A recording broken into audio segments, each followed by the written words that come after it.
Isang menor de edad na sospek sa pagnanakaw ang sinaktan ng mga pulis. At yan ay siya ay mahuli matapos niyang tumakas. Nahuli siya ulit.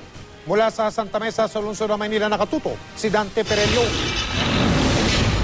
Pasado alas 4 nang namataan namin ang pangyayaring ito sa kanto ng Santola at Ramon Magsaysay sa Santa Mesa kanina. Habang inaaresto ng 5 pulis ang isang sospek sa robbery snatching sa Santa Mesa.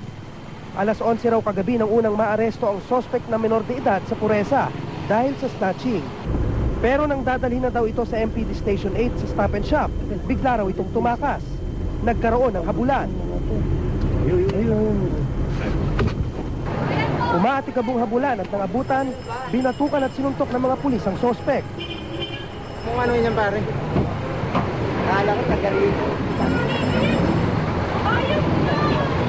Tinangka kaming pigilang kumuha ng video. Sa presinto, itinanggi ng 16 anyos na binatilyo ang akusasyon. Sabi daw po kasi lumapit daw po sa akin yung si Jeffrey. Kasama daw po ako. Nakaupo lang naman ako doon eh. Kakatapos lang po namin mag-computer. Pero ba't kilala mo yung snatcher? Kasi papinsan po nung tropa ko.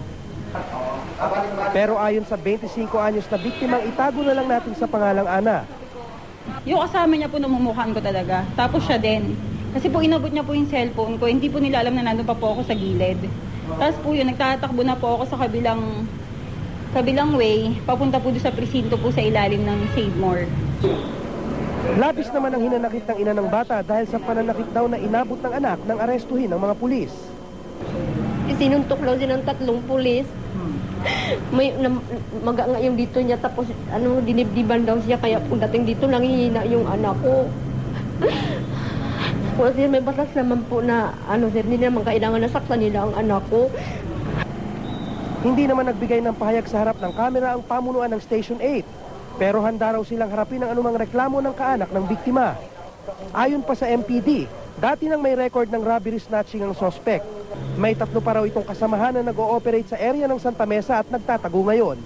Dante Perello, nakatutok, 24 oras.